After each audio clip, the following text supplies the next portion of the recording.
Storybook Brawl was nice enough to send me some dust codes, so I'm doing another giveaway. Stick around to the end of the video to find out how you can enter to win. What is up, everybody? I'm NoLuxGiven, and today we are taking another look at the August developer notes because a bunch of commenters on my previous video wanted me to talk about something that I totally glazed over in the previous video. I was running a little bit short on time and just didn't go into the bug fixes and improvements section, which sometimes has kind of interesting, weird little tidbits in it.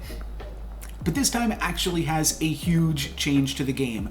No more shared pools. And it's kind of funny because I brought this up when we were talking about Hercules in the video. Where's Hercules at? Oh, even higher than that. Hercules got a change that it's going to complete its quests quicker. And I talked about how bad that was and how awkward questing units are because of the existence of shared pools. So for that matter, I think that this Hercules change I would needed to talk on again because it's actually a lot better as a whole now that questing units don't use shared pools. I think that that part of it was always a mistake. However, there's two things going on with this, and I think even leading with shared pools is a bad way to view it. Each player has a personal pool, okay, that doesn't empty. This is the key part of it. Does not empty. Empty. Emptyant. And that is the really, really important part of this change. Now there is no limit to how many of a unit that you can get. That has some interesting applications, but a lot of people are focused on this part, and I understand why. It takes out a lot of the perceived interaction that is possible in Storybook Brawl. And that is something that I do think is probably a negative. I do wish that the game felt more interactive, and that is one of the worst parts, I would say, of Storybook Brawl 99. There's very little ability to play around what your opponents are doing, to pay attention to the lobby, to read the lobby in that capacity. And I think that that is a downside of the game mode. However, shared pools also bring some really awkward things. They make it very hard to have comeback mechanics in the game. Specifically, if somebody has like the Echo Woods, there's no way that you can really get around that. Now, Echowood winds up being the last piece that you pick up of most comps, and it winds up feeling more like, in particular metas, that somebody beat you to the Lordies, which that one was a long time ago. More recently, it has been the Good Boys, and then beating you towards the Ashwood Elms and the Burning Trees. And that part of the game is gone. And the question becomes, is that a part of the game that is worth protecting? And my opinion on this, because there were a lot of people that wanted to know my opinion, is that the sky is not falling, and kind of my same stance on when they change the game's animations. This is different, this is new, that doesn't necessarily just mean it's bad. And I'm not being like a bootlicker or an apologist or anything when I say that. I just mean that I'm gonna wait on my opinions till next month because this has a bunch of ramifications in terms of how it will actually play out. But I don't think that those things are fully realized yet. And for the most part, I think that those things are not things that are as bad as we think they are. When, here's an example, you're playing in a lobby with Peter Pants. Peter Pants is going to be able to get all of the... Now I'm forgetting the name of it. Sorry. Spellweavers. And apologies, I'm not cutting this video either. Too hard. on the new editing software. Not worth my time, but a little bit of a break there. Spellweavers. Peter Pants is going to get all of the Spellweavers in a given lobby. That makes trying to play mage builds against Peter Pants this really awkward thing that you don't have control over.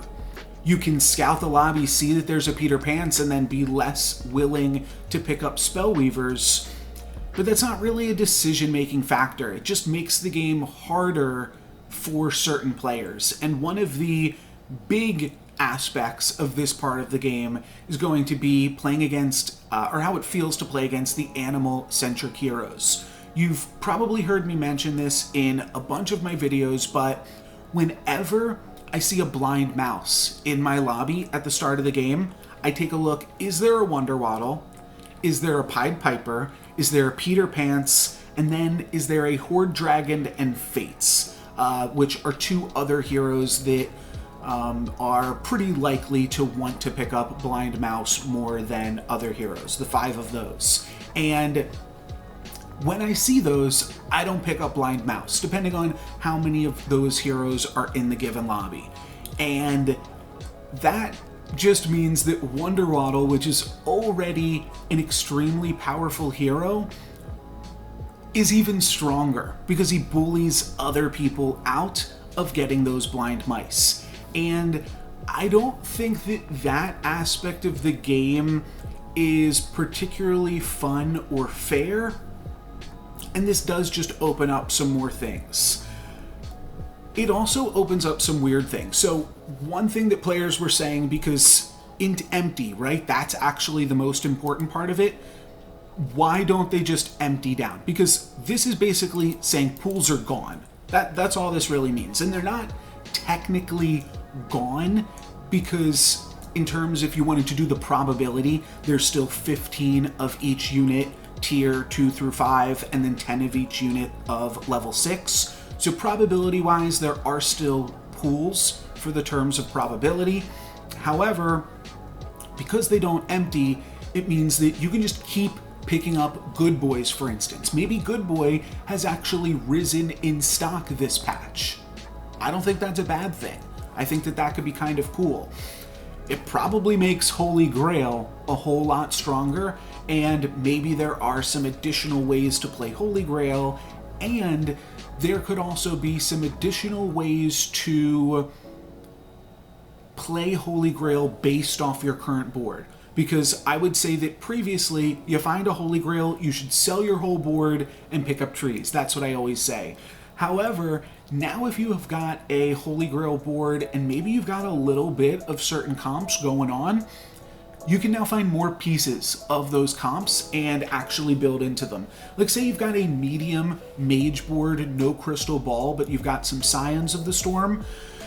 You could pick up a few more Scions of the Storm, try to make some triples, and find Ninth Book of Merlin Mimic Chest. That's definitely a possibility, a route that you can go. So I think that for that aspect, it potentially opens up more comps. It does mean that comps can be more powerful in the end game, and people have said that that is a bad thing.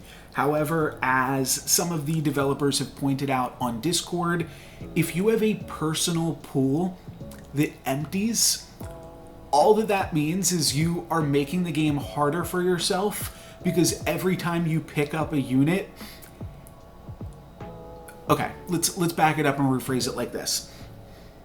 If you have shared pools across all of the players, it rewards you for seeing, oh, that person's playing dwarves, that person's picking up trees, I should pick up something else, because there's going to be less dwarves and trees in the pool, and thus, as a proportion of the entire pool, there are now more Good Boys. However, when the pool is just your own and you start to pick up trees, now the pool is proportionately just less trees and more of everything else. And it would really favor just an unsatisfying gameplay where it's very, very difficult to triple stuff throughout the entire course of the game, because anytime you grab something, you are then less likely to triple it. So the most reasonable way to triple something would then be to buy all 3 copies in the shop at once, or buy 2 copies of something from the shop at once. So I'm glad that they didn't go that route. They got some smarter people working on the game than there are on Discord talking about the game. And I think I touched on this a little bit. My biggest thing to say about any patch changes is that just wait a little bit. Play it out, see how you feel about it, and have fun. It's still going to be Storybook Brawl. It's still going to be a fun game. The sky isn't falling. And there's definitely, with this and with like animation changes that come to the game, people that are afraid of it because it's new and because it's different. And apologies if I'm repeating myself right now, but I think I edited that part out earlier. Yeah, just with changes to the game, of course, that's going to make things different over time, but we're still figuring out what works and what doesn't work for Storybook Brawl right now, and I think that this is also going to fix like some lag and connectivity issues and things like that, so that's good. But even more so than that, I'm not even convinced that this is a bad thing. I would like to see more ways that make the game feel interactive. I even personally think that there should be scouting measures to some extent in the game. Maybe even just like Battlegrounds does it, where for those unfamiliar, Battlegrounds will look at the most common tag among your units. So in Storybook Brawl terms, we'll say that that is like animals, dwarves, good, evil, etc. And it just gives you a breakdown. It says the person you're playing up against next has 4 pirates. Person you're playing up against next has 5 beasts. So maybe we could see something like that, where we don't get to see your opponent's entire board, but you get to see a breakdown of the types of units that their board has and how many.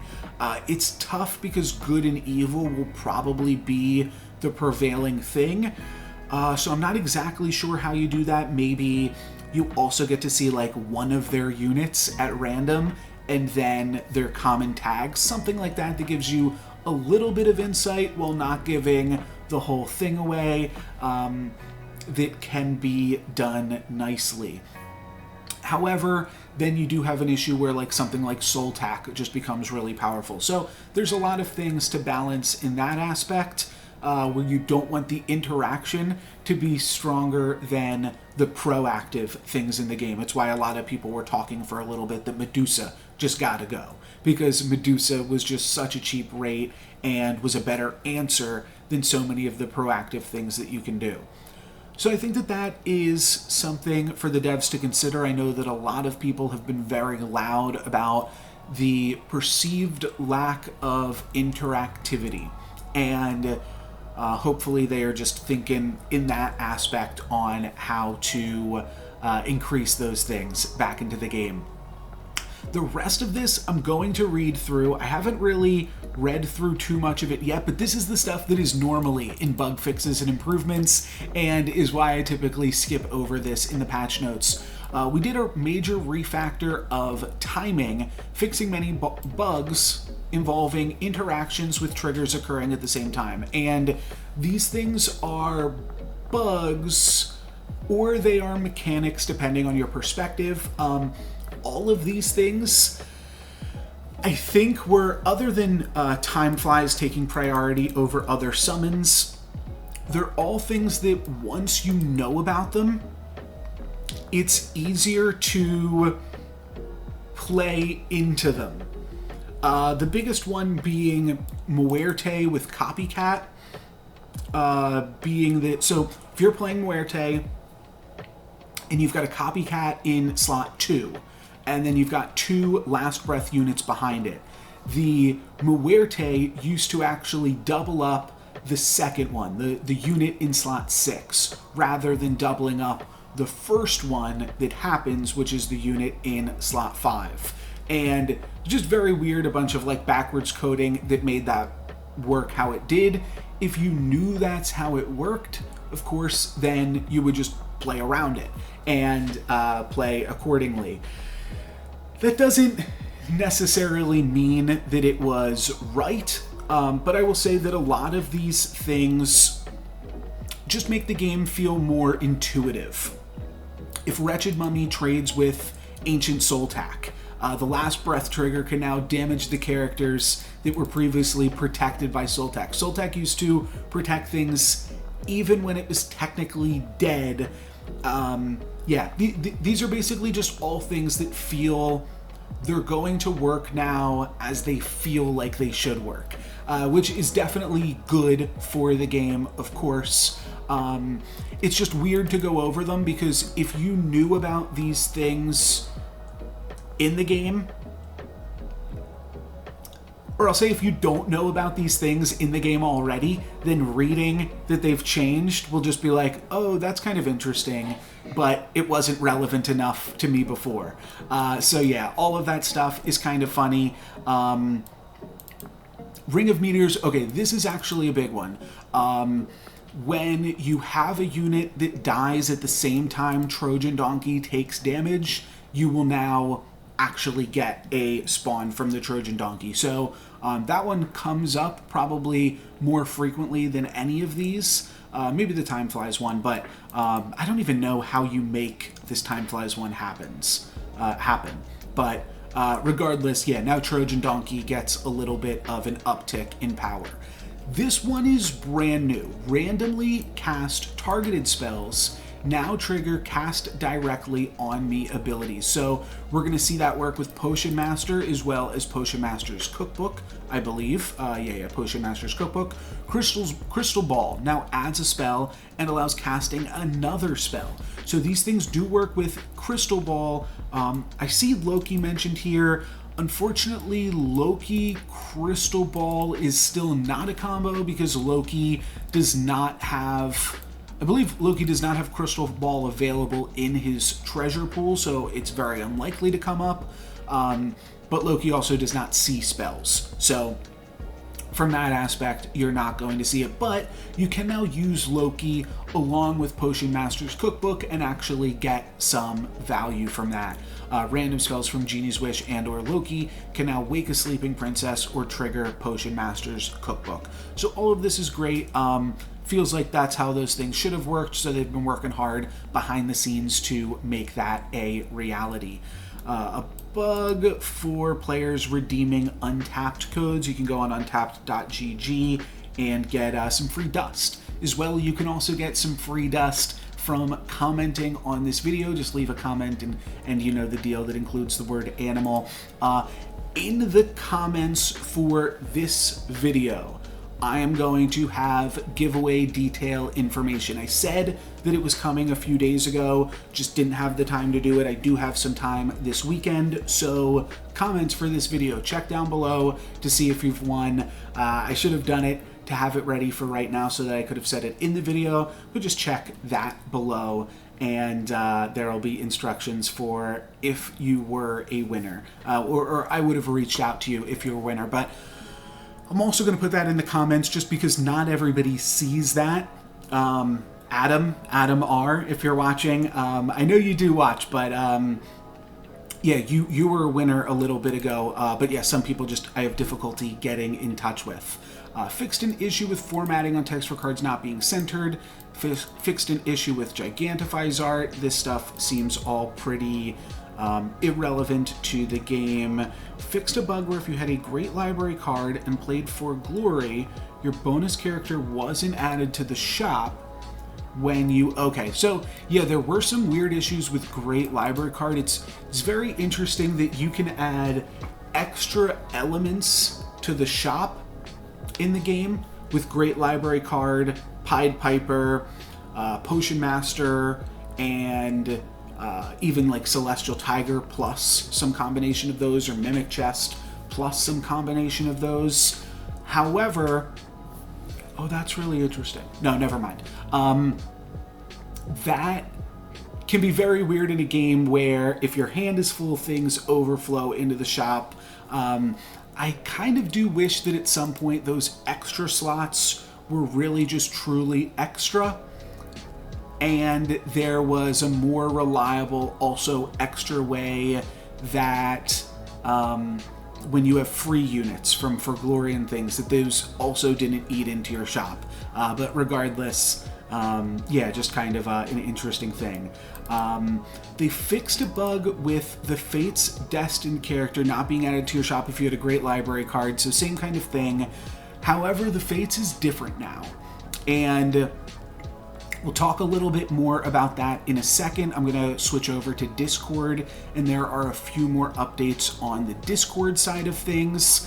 The Fates got a pretty heavy secret nerf in this patch, and it was actually an unintended nerf by the devs. I did reach out and they said it's unintended, and they said to everybody else this as well today. They didn't realize that that was going to be the case, but now that it is, they're just going to stick with it. And I think initially they were thinking, oh, this is something that we'll fix in the future. Then they went back and they realized Fates is a free hero that has been in one of the like top 3 or 4 hero slots since it got the new change. So we're going to be having to look at some Fates stuff coming up in the future. So the devs also did a little hotfix patch that included a few more bug fixes. We'll talk about those in this video as well. Apparently, briefly, Roundtable plus Mimic Chest created permanent buffs, which is pretty crazy. Knighthood animation is now back, and as well Polywoggle has a transform animation. None of these things are super big deals. They're just animation sides of things. Fixed an issue with the world tree not applying in time for other effects. Didn't encounter that myself, but again, this is coming so quickly after the previous patch. Randomly cast spells no longer lose effect when waking up Sleeping Princess. Okay, that's interesting. So previously, if you had cast a magic research on a Sleeping Princess, that's supposed to turn into... Oh, I don't even know. What does she wake up into? Does she wake up into a... Oh, she wakes up into an 8/8. Right. She just gets the +8 attack. So she'll be an 8/8 and then turn into a +9 or a 9/9. And I guess she was just staying in 8/8, but now she will actually be a 9/9. And then Crystal Ball removes spell animations again. I have to say I did not realize that that was the case. Because I did play a Crystal Ball game, and that video will be coming tomorrow. That is tomorrow's video, and it is a really fun game. I have to say that I did not even notice that the animations were in it because I was just overwhelmed by all of the new art in the game. But that was definitely a lot of fun, just playing Crystal Ball with all of the new art and not knowing what anything was. Yeah, this is definitely good. Maybe I did notice it during the game and I'm just forgetting it now. But yeah, that's obviously really annoying when that does happen. And long-term plan is to make spell animations not blocking so that you don't have to wait around from that. Part of the thing is you cast the spell, you get the spell animation, and you can roll during this time, but you don't see what spell the Crystal Ball generates until after the roll is completed. So that part is definitely a little bit of an annoyance, and eventually Crystal Ball will have spell animations back, but this was definitely not good before we are able to do that. And then this is the other thing that I wanted to talk about. The last patch introduced an unannounced change to the Fates that we are keeping. Your Destined character now takes up one of your shop spots instead of being in addition to your normal shop. And we'll take a look at exactly how that works in this game. Oops. That I played the other day. Let's go ahead and mute that. I was probably listening to a podcast or something as I was playing. But yeah, how the Fates was working, and this was just a pretty straightforward game where I picked up a goat. And actually, it might have even been this game. But either way, yeah, this was a game I played earlier today. Maybe I don't want to leak this one yet. But either way, this is a preview. I can't remember how this game finishes. But as you can see, when the shop opens up here, first the goat will appear in the shop. That'll be the first unit that comes down, and then the other stuff will happen. I'm not exactly sure how this works with locking onto units yet. This wasn't a case. Oh, actually, do I lock onto a unit here? Yeah, because I'm going to shrink spell. Okay, so we'll even get to see that this is how it works with locking onto units, that a goat will appear in this slot. And that is actually a good reason to showcase this game instead of some other games. Now, I'm not sure how this is going to work in some instances like my Oh Dear video or my Easter special, where we lock onto units for multiple turns to generate additional copies of those things in the shop.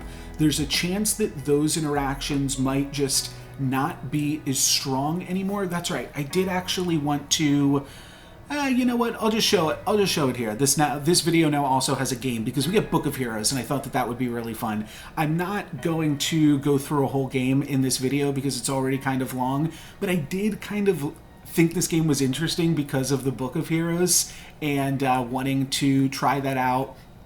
I pick it here because there were 2 lonely princes in the shop.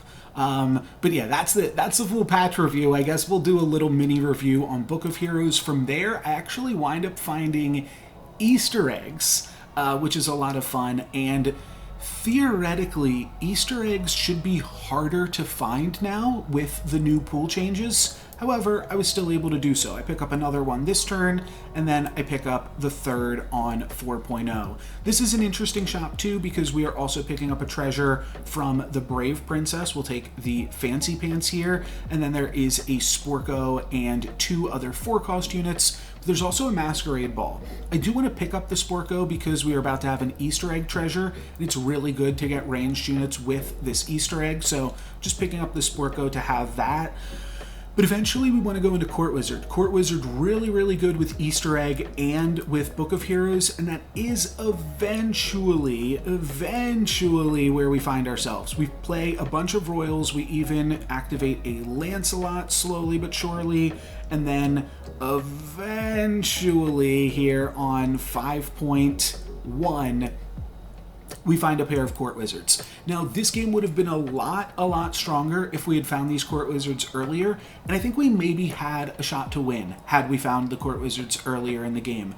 Because we found them so late, I think that's going to make things a little bit difficult for us, but it's still really cool to play Court Wizards with both the Easter egg treasure and with the new buffed up Book of Heroes. I think that there are some sweet things that you can do with that. By the way, we turned the goat good with a Beauty's Influence to have it make use of Book of Heroes, and then I also consider turning Sporko good. I just thought that those were kind of cute plays. And then we'll wind up playing up against this guy here. This Loki has a few different evil characters that we can battle through, just the Medusas and then the monster books to get a few more triggers onto these Court Wizards. And then I think we do wind up, attacking into that bossy, so we don't get, we do get a Court Wizard hit here as well. So a few more Book of Heroes triggers. We would have needed to have these a little bit earlier, I think, to actually have a shot of winning the lobby with it.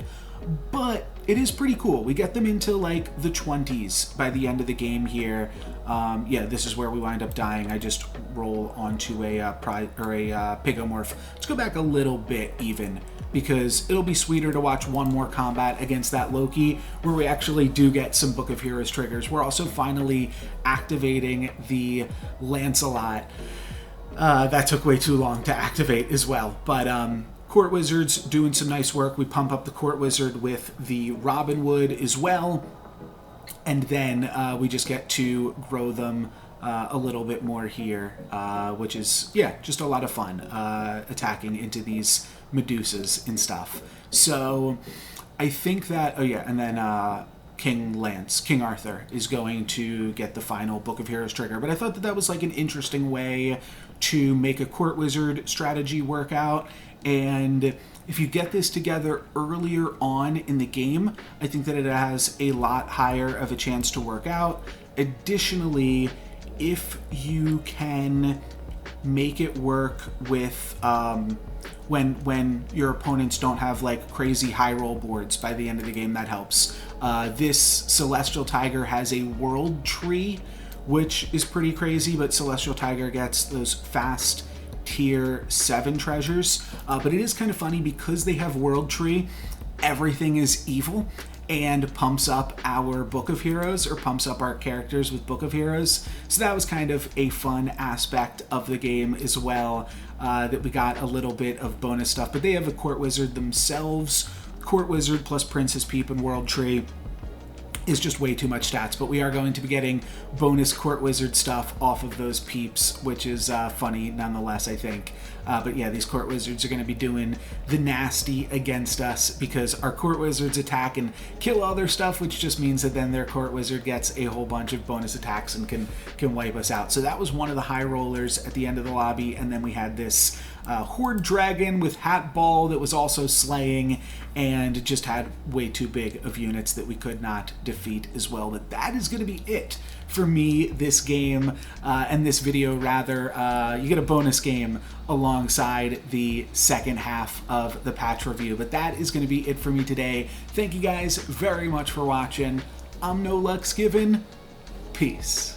Here's the details for my giveaway this week. Just leave a comment on any of my videos that includes the word animal. New week, new code word. And you'll be entered into a chance to win a 4,000 dust code. The reason that I say to include the word, that way I can differentiate between the people just leaving a comment and those that are actually interested in the dust, to make sure that it goes to a person that will appreciate it. And there's no limit to how many times you can enter. You can go back and comment on some of my previous videos. I've been uploading daily Storybook Brawl videos for the past 7 or 8 months at this point, so I'm sure there is some sweet content that you have yet to see. And yeah, you can enter multiple times. I will do a new code next week, and the other thing that I wanted to say is that if a bunch of people enter, I will give away more codes. So that's just going to be limited by how many people are entering and how many people are commenting. Let's get this channel to over 1,000. I'll see you guys next time. Thank you very much for watching. I'm No Lux Given. Peace.